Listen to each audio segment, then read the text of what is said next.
There's nothing quite like the excited feeling I get just before I head out on a multi-day photo expedition.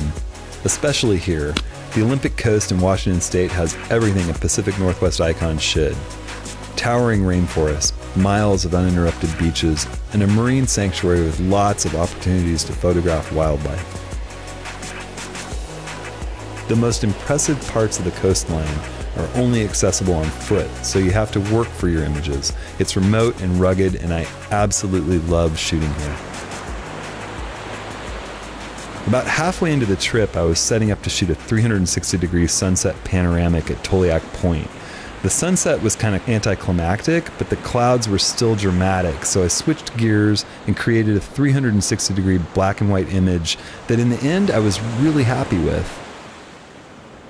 So I'm here at Toleak Point. It's this amazing spot here on the southern Olympic coast. Got sea stacks sort of as far as the eye can see. And I found this spot that I thought would be pretty scenic for doing a panoramic merger to make an image that's both more enlargeable and lets me get more of the scene in one shot than a standard frame shot. And I've got my favorite 35mm lens here, the Zeiss 35 f2.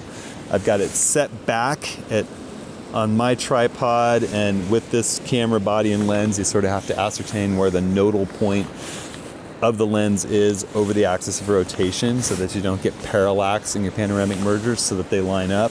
And now with the new cameras, the live view just makes it like cheating. You turn on your live view, have your grid with Nikon. I know there's a grid, I'm pretty sure there is with Canon too. And you can just make sure that you get your overlap right. And I've got my exposure sort of calculated so that it's not overexposed in the sky, it's not underexposed in the shadows. I'm kind of balancing that. You have to look at the entire scene because it's not all going to be in the frame at the same time. You have to shoot it in manual mode.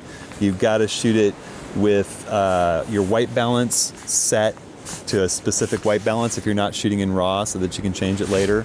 I love doing panoramic mergers. They let me get much bigger prints, and they let me capture wider scenes without the distortion of a fisheye.